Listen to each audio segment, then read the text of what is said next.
Haleluya. Terima kasih Tuhan buat hari yang baru, kesempatan yang baru bersama Tuhan. Kami mengucap syukur buat hidup yang berharga ini. Kami percaya masa depan kami ditanggung penuh sama Tuhan. Kami mengucap syukur buat apa yang sudah terjadi, sedang terjadi, dan yang akan terjadi.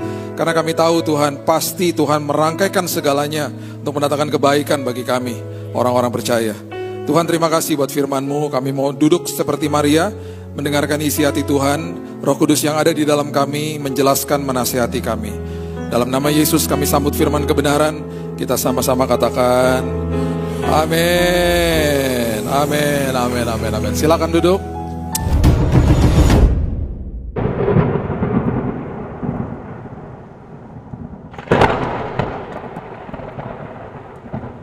Shalom semua. Wow. Terima kasih, saya pertama kali ke sini. Saya dulu pernah yang di Pascal ya, bener ya, dekat stasiun. Pertama kali saya ke sini. Saya sering ke Bandung karena istri saya orang Bandung. Sunda pisan istri saya. Nanti siang dia ke sini. Mertua saya masih tinggal di sini. Jadi saya makin sering ke sini karena ada WUS. Di awal-awal naik WUS saya agak sedih. Karena pengumumannya di WUS itu agak kalau Bapak Ibu pernah naik WUS di awal-awal, pengumumannya agak menyedihkan karena ngomongnya begini. Bapak Ibu, kita sudah sampai di stasiun Padalarang. WUS, WUS, WUS, yes. Gitu awalnya. Kayak orang dipaksa ngomong. Sekarang kan beda kan? WUS, WUS, WUS, yes gitu. Jadi saya pertama kali naik itu terkesima juga sih sama infrastruktur yang luar biasa. Oke. Di dalam hidup ini pastinya kita mengalami banyak perubahan dan di tahun demi tahun kita pasti melihat perubahan dalam kehidupan kita udah pastinya. Semua tidak akan pernah sama di dalam dunia. Apa yang kita lewati di tahun lalu, di tahun ini juga bisa sesuatu yang berbeda, bahkan sesuatu yang tiba-tiba terjadinya. Saya tidak pernah tahu bahwa di tanggal 10 Desember 2018 saya akan kolaps di kamar mandi saya, jatuh. Dan saya pingsan di situ dan itu awal dari perjalanan iman saya karena saya didiagnosa kena kanker. Dan saya nggak pernah tahu juga bahwa saya nggak pernah tahu saya kena kanker juga, nggak pernah berasa ya karena selama 1 tahun, ya bukan selama 1 tahun, selama bertahun-tahun lah saya nggak pernah cek darah. Istri saya bilang gini, udahlah cek darah. Saya bilang udahlah nggak usah, dari Yesus menyembuhkan dan menyehatkan. Saya bilang gitu. Padahal kenapa saya nggak mau cek darah? Karena saya takut jarum. Jadi saya kalau lihat jarum bisa gemeteran. Jadi sampai 1 hari pas dicek darah, susternya bilang gini, Pak muka udah serem, sama jarumnya takut. Saya takut sama jarum pokoknya. Tapi setelah saya kanker darah, jarum yang ditusukin ke tubuh saya udah gede-gede. Jadi sekarang saya udah nggak takut sama jarum. Jadi semua bisa terjadi kapan saja, semua bisa terjadi tiba-tiba. Gitu ya. Jadi yang kita mau belajar adalah setiap hidup ini pasti ada perubahan. Kejadian pasal yang ke-8 ayat 22 mengatakan selama bumi masih ada, takkan berhenti-henti musim menabur dan menuai, dingin dan panas, kemarau dan hujan, siang dan malam. Musim berganti. Yang hebatnya adalah firman Tuhan mengatakan begini, coba kita lihat sama-sama Mazmur pasal yang pertama ayat yang ketiga. Mazmur pasal yang pertama ayat yang ketiga. Ini ayat populer sekali karena ayat ini adalah ayat yang disukai banyak orang karena ada kalimat yang sangat menyenangkan di ujung daripada ayat ini. Dikatakan begini, ia seperti pohon yang ditanam di tepi aliran air yang menghasilkan buahnya pada musimnya dan tidak layu daunnya, apa saja yang diperbuatnya berhasil. Kita suka dengan ayat itu karena ada kalimat yang di terakhir itu betul-betul meneduhkan telinga. Tetapi kita nggak pernah bahas bahwa itu di situ ada kata ditanam. Dan ditanam itu adalah kata yang sangat nggak enak sebenarnya. Ditanam itu letaknya di bawah tanah. 11-12 sama bangkai. Dan bangkai nggak akan pernah bertumbuh atau bertunas. Dia mati udah di situ. Itu sebabnya itu adalah kesempatan yang paling tepat buat si iblis untuk datang kepada kita bilang begini, kelar lo hidup lo. Selesai lo. Nggak ada harapan. Karena memang gelap dan tidak menentu dan kita nggak bisa tahu apa-apa. Dan di saat seperti itu justru kalau kita sadar tentang perikop tentang ayat ini, engkau adalah seperti pohon ditanam di tepi aliran air. Selalu kehidupan rohani itu selalu digambarkan di Alkitab sebuah pohon. Ditanam di tepi aliran kehidupan. Di mana yang sedang dibangun, yang kita nggak sadar adalah akar karakter kita di dalam. Itu sebabnya semua yang dibangun di bawah tanah mahal. Di Jakarta ada 2 jenis kereta di dalam kota, MRT dan LRT. Orang Jakarta aja masih suka kadang-kadang bingung. Di dekat rumah saya, jadi gini perbedaannya gini, MRT bawah tanah, LRT di atas. Pembangunan LRT cepat, karena tinggal dipancang-pancang, taruh rel, beres. Cepat dan lebih murah dari MRT. MRT di bawah tanah. Dekat rumah saya dibangun LRT karena di atas. Teman saya bilang ini, dekat rumah lu lagi dibangun MRT ya? L. Emang ada bedanya? Beda. LRT itu di atas. MRT di bawah. Pembangunan MRT lama. Sekarang ada fase kedua dari Bundaran HI sampai ke kota. Lama banget. Karena di bawah tanah. Makanya gedung tertinggi di Indonesia yang namanya Autograph Tower di sebelahnya Grand Indonesia. Kalau Bapak Ibu ke Bundaran HI. Itu ada gedung tertinggi 380-an meter. Waktu lagi dibangun, saya bilang gini sama istri saya, ini mangkrak kali ya. Karena nggak naik-naik. Tiba-tiba ketemu sama teman arsitek. Dia bilang gini, lama Bill bangunnya ke bawah. Karena kan jadi gedung tertinggi. Jadi bangunnya lama ke bawah. Dan mahal harganya.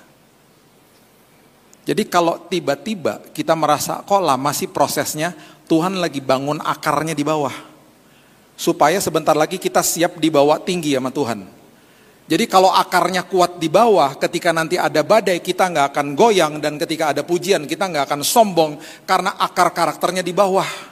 Itu maksudnya kata ditanam.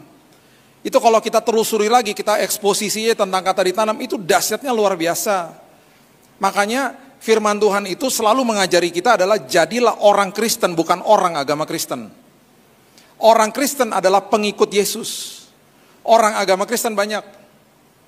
Bahkan agama Kristen agama paling populer di dunia kok. Data terakhir 2 minggu lalu saya baca 76.000 kalau nggak salah. Per hari orang memeluk agama Kristen. Baik itu secara kelahiran di keluarga Kristen atau mereka mengganti agama. Itu aja sesederhana itu. Orang agama Kristen akan kejar jawaban doa. Karena ranahnya agama. Agama itu selalu upaya manusia datang kepada Tuhan, melakukan ritual-ritual dan lain sebagainya, berharap Tuhannya menjawab doanya. Itu agama. Orang Kristen akan mengejar penyertaan Tuhan selagi menunggu jawaban doa. Beda toh? Beda. Orang Kristen akan paham ketika sedang ditanam di proses hidupnya, dia ngucap syukur. Karena dia tahu jawaban doa udah dikasih buat dia. Kapan dikasihnya terserah Tuhan. Makanya orang Kristen pengikut Yesus, dia ngerti Roma 5 ayat 1-5. Ketika Paulus ngajarin pengharapan di dalam Kristus, tidak pernah mengecewakan. Karena apa? Ketika dia mendapat jawaban doa yang bukan dia inginkan ya. Dia akan paham begini, gak apa-apa, karena ini pasti yang saya butuhkan, bukan inginkan.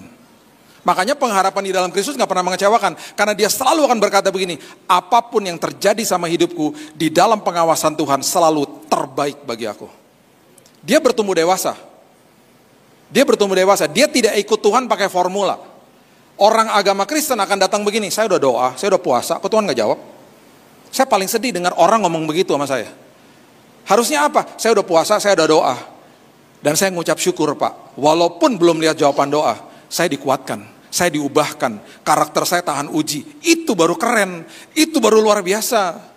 Itu baru orang yang namanya the follower of Christ, pengikut Kristus. Orang seperti itu ketika ada perubahan dalam hidupnya, dia tersenyum. Dia tahu, dia akan bilang gini, wah seru nih perjalanan sama Yesus. Saya bisa ngomong begini karena saya melewati hari-hari sulit saya di rumah sakit. Saya divonis mati sama dokter. Saya kena kanker ganas di tahun 2019. Dan saat itu anak-anak saya masih di bangku SMA kelas 3 dan satunya lagi masih di kelas 6 SD. Salah satu doa saya bilang begini, Tuhan pulangkan saya ke rumah, bukan di kantong jenazah. Pulangkan saya ke rumah, hidup. Dan bisa membesarkan mereka. Saya gak berani kasih tahu mereka. Mereka dekat banget sama saya. Saya gak berani kasih tahu bahwa dokter vonis saya mati 3 bulan. Saya gak berani. Dan itu yang terjadi. Makanya saya mengaminkan ya, Roma 8 ayat 28 coba kita baca. Ayat yang sangat populer. Ayat yang sangat-sangat diminati sama banyak orang juga. Dikatakan begini, Roma 8 ayat 28. Kita tahu sekarang bahwa Allah turut bekerja dalam segala sesuatu, mendatangkan kebaikan bagi mereka yang mengasihi Dia, yaitu bagi mereka yang terpanggil sesuai dengan rencana Allah. Dan itu ada kalimat yang sangat hebat dan dahsyat sekali ketika dimulai kalimat itu dengan kita tahu sekarang. Saya didatengin nama Dr. Grace, saya nggak pernah lupa. Dan waktu dia masuk ke kamar, saya bilang sama istri saya, dokter kasih karunia. Dia bacakan vonis sama saya sambil nangis.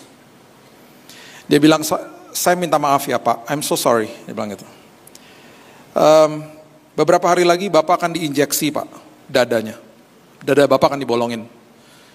Di situ cairan kemonya akan dimasukin lewat pembuluh darah besar. Dan setiap hari itu akan dimasukin sekian puluh mili. Totalnya 1 minggu itu ada 3,5 liter. Cairan itu akan netes 24 jam non-stop. Bapak akan dikasih break setengah jam setiap hari. Untuk Bapak seka-seka dan mandi-mandi terserah Bapak. Bapak balik lagi itu akan dipasang lagi non-stop. Kami udah gak ada pengobatan yang lain dan ini pengobatan yang paling keras. Pak, saya mohon maaf, saya harus kasih tahu ini sama Bapak. Terus dia mulai nangis. Pak, ini obat. Kalau suster lagi beberes, 1 tetes jatuh ke tangannya suster, tangannya melepuh Pak. Karena segitu kerasnya nih cairan kemonya. Saya mohon maaf, ini 3,5 liter bukan jatuh ke tangan Bapak, ini akan dimasukin ke dalam tubuh Bapak. Jadi dengan kata lain, organ-organ di dalam tubuh Bapak hancur melepuh. Jadi setelah 7 hari Pak, Bapak akan mengalami momen di mana Bapak akan ngedrop, Bapak akan masuk ke ICU, Bapak akan pakai ventilator, Bapak koma, Bapak mati Pak. Karena 70% dari pengobatan ini gagal total. Ngapain diobatin? Karena udah gak ada harapan. Saya harus kasih tahu ini, terus dia pause sebentar, dia tahan nangis. Saya harus kasih tahu ini karena Bapak sama Ibu harus tanda tangan, supaya kalau Bapak meninggal, Ibu gak akan tuntut rumah sakit. Karena ini akan terjadi Pak. Kita tanda tangan. Pagi harinya, saya baru baca ayat Amsal 4 ayat 23. 20 sampai 23. Firman Tuhan pagi hari itu waktu saya baca sebelum dokter masuk, dia bilang begini, arahkan telingamu kepada ucapanku. Simpan di dalam lubuk hatimu. Karena itu sumber daripada kesembuhan dalam hidupmu. Itu ayat berbunyi begitu, paginya saya baca. Siang hari saya mendengar kabar dari dokter. Tiba-tiba waktu dokternya keluar, saya bilang gini sama istri saya, tunggu. Ada sesuatu yang berbicara dalam roh saya. Tiba-tiba saya ngomong gini sama istri saya, tadi pagi yang kita baca renungan harian bersama-sama, itu adalah kebenaran firman Tuhan. Yang barusan kita dengar, itu adalah kenyataan hidup saya hari ini. Bahwa saya sakit, saya divonis mati. Itu kenyataan hidup. Tiba-tiba keluar dari roh saya bilang gini, sayang, sekarang kita harus perkatakan ini dalam hidup kita setiap hari. Kenyataan yang barusan dikasih tahu, itu harus tunduk sama kebenaran firman. Setiap hari saya ngomong gitu akhirnya. Itu keluar dari roh saya, dan saya bilang sama istri saya, pokoknya kalau kita doa, kita bilang kenyataan harus tunduk sama kebenaran. Setiap hari saya nangis, saya bilang Tuhan, kenyataan tunduk sama kebenaran. Waktu itu saya dirawat di Singapura dan anak saya Raina itu lagi kelas 3 SMA di sana. Jadi dia setiap hari Jumat, Sabtu, Minggu dia datang ke kamar saya. Dia bawa bangkelannya, tasnya dan lain sebagainya. Dia belajar di sebelah saya karena mau berhadapan sama ujian kelas 3. Setiap kali dia datang, saya dalam kondisi baik-baik saja. Kenapa saya bilang baik-baik saja? Karena yang dia katakan sama dokter itu akhirnya terjadi. Tapi saya nggak pernah masuk ICU. Tapi saya akhirnya terjadi yang momen-momen kritis dalam hidup saya di kamar rumah sakit. Setelah pengobatan terjadi, saya hancur badan saya, flek semua di dalam paru-paru saya, ya. Dan itu sebelum ada COVID saya udah putih-putih paru-parunya karena hasil daripada kemo yang dimasukkan ke dalam tubuh saya. Kemudian saya mulai kolaps, kemudian saya habis darahnya, bahkan darah putih saya, pertahanan tubuh saya tinggal 0,03, habis. Dan saya kejang-kejang bakteri di dalam tubuh kita tuh ada bakteri baik, itu jadi jahat bakterinya. Jadi merajalela menguasai tubuh saya kejang-kejang panas sampai 41 derajat. Dokter datang, udah mau code blue, dia taruh semua alat-alatnya, dia mau tarik saya ke ICU. Di setiap kali saya mau ditarik ke ICU, Tuhan bangkitin tubuh saya, ceger. Dan tiba-tiba saya ngomong gini, mau minum, mau makan, mau minum, mau makan. Dan dokter ngeliat di monitor, panasnya turun, normal. Gak jadi masuk ICU. Itu terjadi berkali-kali. Jadi saya gak pernah masuk ICU. Tapi kalau nonton videonya, karena di video sama istri saya, dia video sambil nangis-nangis, karena dia pikir saya udah lewat udah, karena udah gak sadar udah. Saya bilang gini, Tuhan, ini ngeri banget videonya Tuhan. Udah dong, jangan kayak gini terus. Terus tiba-tiba ada suara begini di hati saya, udah gak apa-apa, makin serem makin seru ntar kesaksiannya. Perjalanan sama Tuhan ngeri-ngeri sedap toh. Tapi kalau kita berjalan bersama dengan Kristus yang maha tahu, maha hadir, dan maha kuasa, tangan kita dipegang erat sama dia. Gak pernah dilepaskan.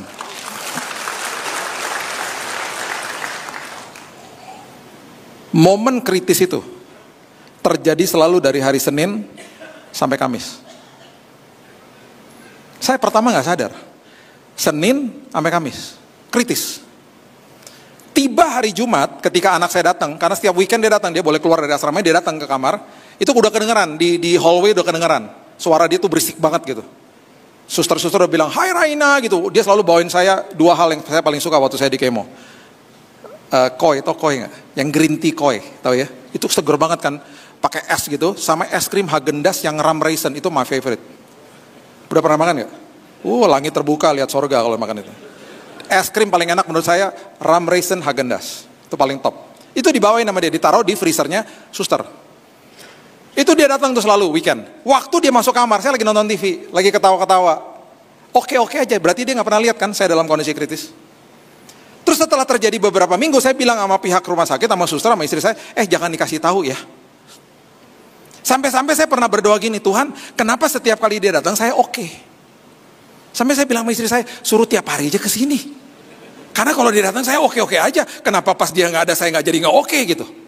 Kenapa pas dia gak ada saya jadi kritis? Rupanya Tuhan sedang mengerjakan sesuatu di belakang layar, dan itu yang membuat saya makin mengerti Tuhan tidak pernah stop bekerja. Ketika, singkat cerita ya, karena waktu singkat cerita, saya setelah krisis itu, dalam hitungan 1 bulan saya masuk ke rumah sakit, kanker di dalam darah saya 85%. 85% darah saya itu kanker semua udah. Dalam hitungan 1 bulan, mujizat terjadi. Ketua hematologi dokter saya, dia tes bone marrow belakang saya, ditarik sampelnya. Di 1 bulan, di bulan Februari, dia mengatakan kepada saya, kami 10 dokter sudah mentes berkali-kali hasilnya. Dan kami tidak bisa menemukan sel kankernya 0%, hilang. Itu mujizat. Itu mujizat, terlalu banyak kisahnya ya. Mungkin Bapak Ibu bisa lihat di YouTube dan lain sebagainya. Terlalu banyak lah kisahnya. Ya, saya cuma bisa kasih pelan-pelan nih. Kalau ibadah-ibadah seperti begini, terlalu banyak kisahnya. Jadi hilang lah pokoknya, intinya hilang. Oke? Nah, dengan berjalannya waktu, saya selesai pengobatan, ya selama 5,5 bulan, hampir 5,5 bulan, selesai semuanya, puji Tuhan saya bisa menghadiri wisuda anak saya. Beberapa bulan setelah itu, saya dapat email dari Rektor Biola University Los Angeles. Itu sekolah universitas Kristen yang luar biasa. Memang karena anak saya ngelamar di situ. Rektornya bilang gini, berdasarkan hasil ujian, kami menawarkan beasiswa yang sangat besar buat anaknya. Segera kirim dia ke sini. Sebelum anak saya pergi, saya ngaku sama dia, Kak, when you were in the hospital, remember? Waktu kamu di rumah sakit, I almost died. Jadi berkali-kali kritis. Dia nangis dong. Dia dekat banget sama saya, dia bilang gini, how come you didn't tell me, kenapa aku gak dikasih tahu? Dia bilang gitu. Bukan aku gak mau kasih tahu, Tuhan yang gak mau kasih tahu. Karena setiap kali kamu datang, Dedi oke aja. Pas kamu pulang, Seninnya kritis lagi. Dan itu terjadi berminggu-minggu. Rupanya sekarang aku baru sadar, Tuhan gak kasih lihat supaya kamu bisa belajar. Waktu kamu bisa belajar, kamu dapat angka baik. Waktu kamu dapat angka baik, kamu dapat beasiswa, hari ini kamu berangkat.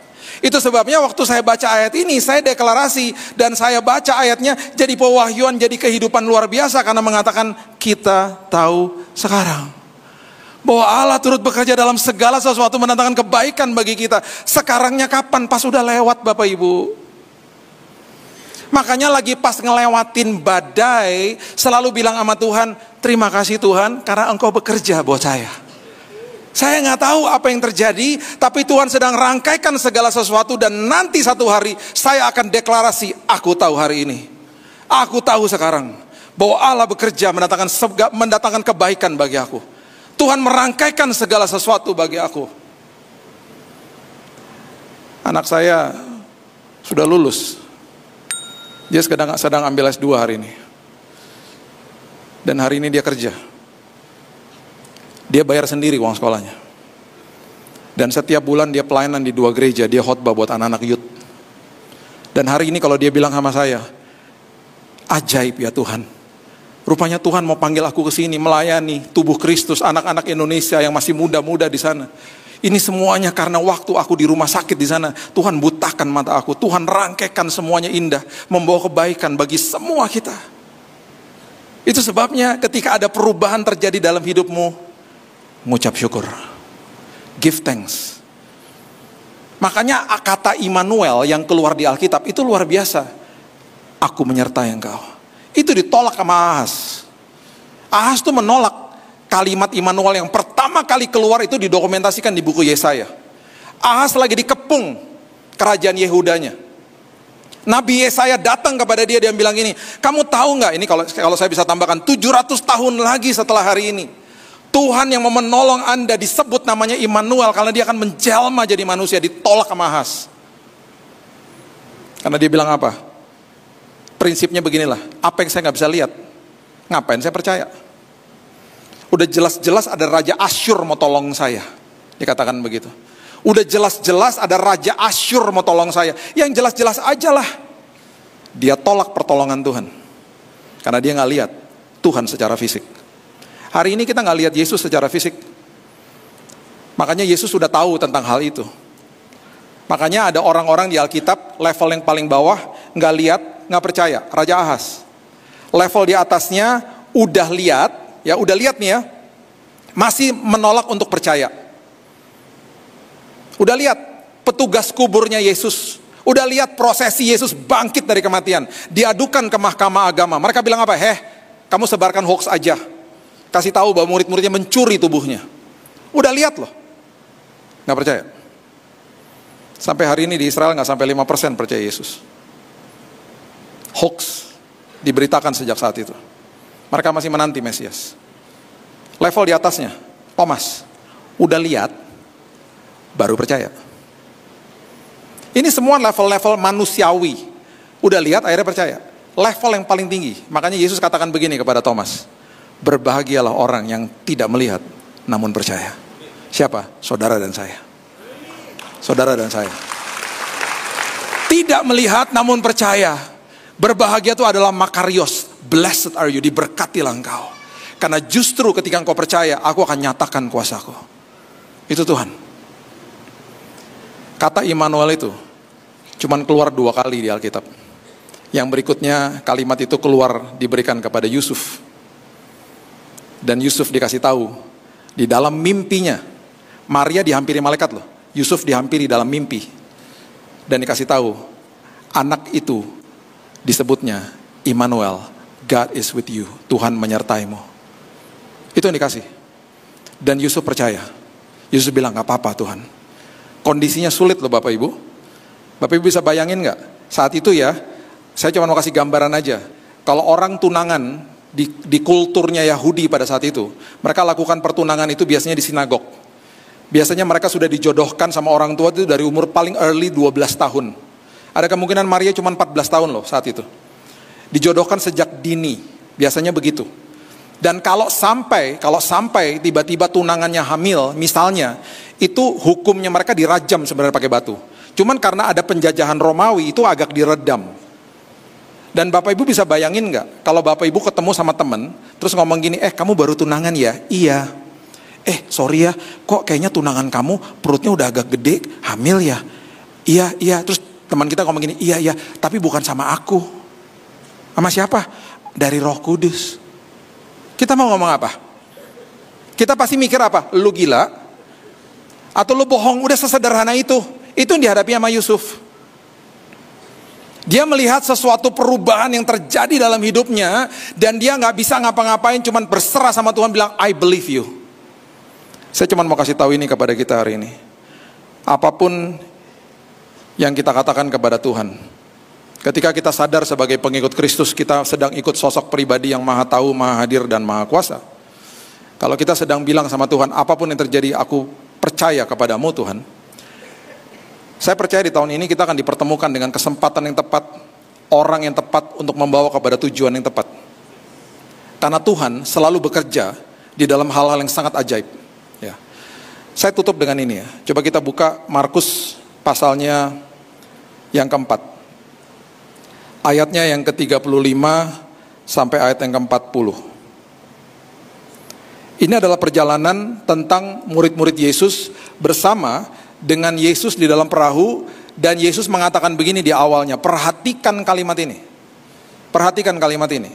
Pernyataan yang keluar dari mulut Tuhan, mulut Yesus, itu adalah firman yang konteksnya, bobotnya adalah ya dan amin. Segala sesuatu bahkan diciptakan sama Tuhan dari firman-Nya. Firman menjelma jadi manusia sekarang. Jadi apapun yang diucapkan oleh mulutnya, firman yang keluar. Firman Allah yang keluar. Jadi kalau dia mengatakan sesuatu, pasti kejadian. Karena yang mengatakan Yesus, itu bobotnya. Jadi Markus 4 ayat 35 mengatakan pada hari itu, waktu hari sudah petang, Yesus berkata kepada mereka, firman yang keluar dari mulutnya. Bukan keluar dari mulutnya orang biasa. Marilah kita bertolak ke seberang. Sama seperti hari ini dia katakan kepada semua kita, yuk saya bawa kamu sampai ke ujung tahun ini. Sampai nggak? Oh sampai. Karena yang keluar adalah dari mulut Tuhan. Arti daripada ayat ini adalah kita pasti sampai ke seberang dengan selamat. Sesederhana itu. Sekarang saya mau tanya, Yesus tahu nggak akan ada badai? Dia maha tahu. Dia tahu.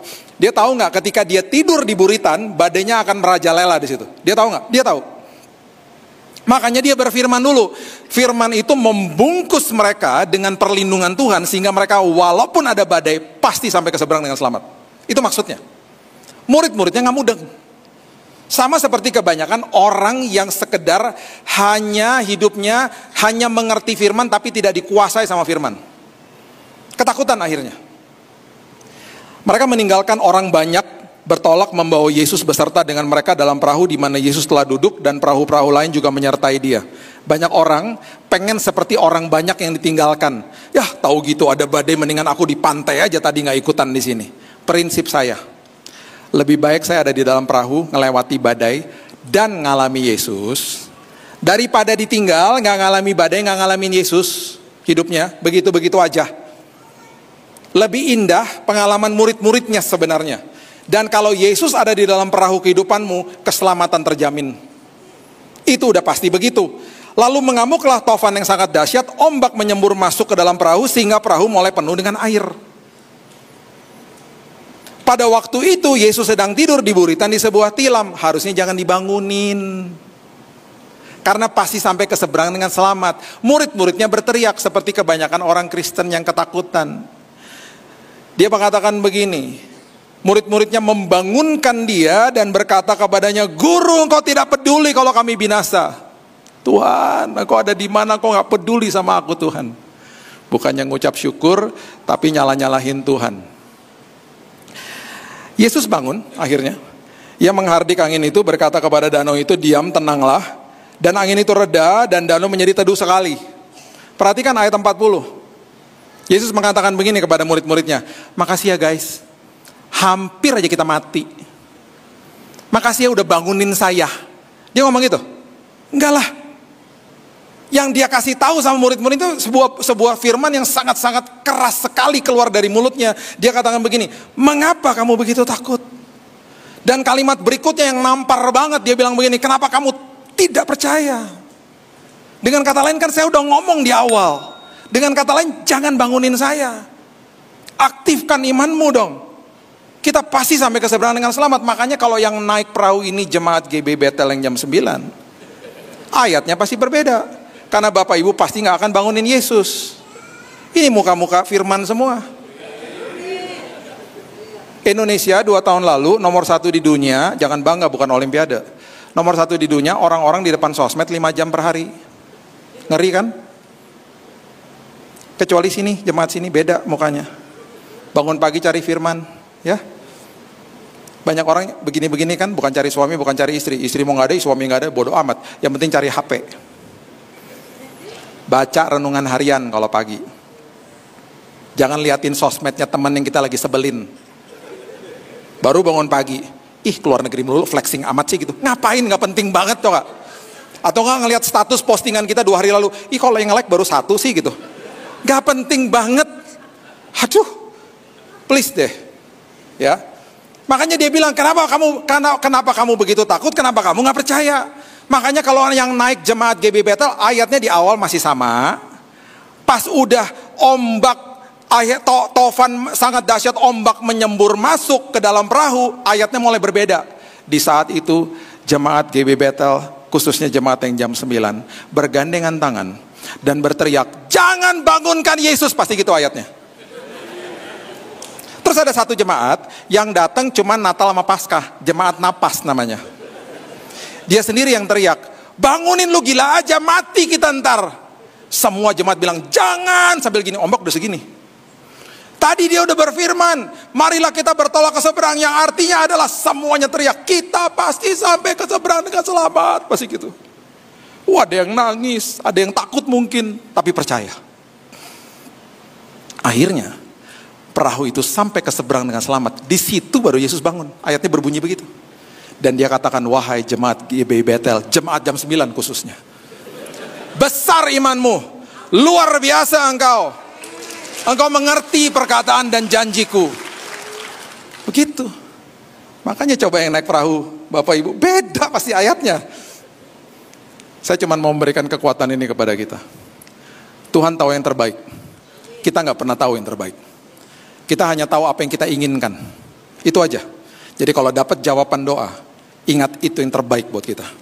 Makanya pengharapan di dalam Kristus nggak pernah mengecewakan. Ya, saya tutup sama ini. Saya percaya, saya berdoa kita semua dipertemukan dengan orang yang tepat tahun ini. Oke?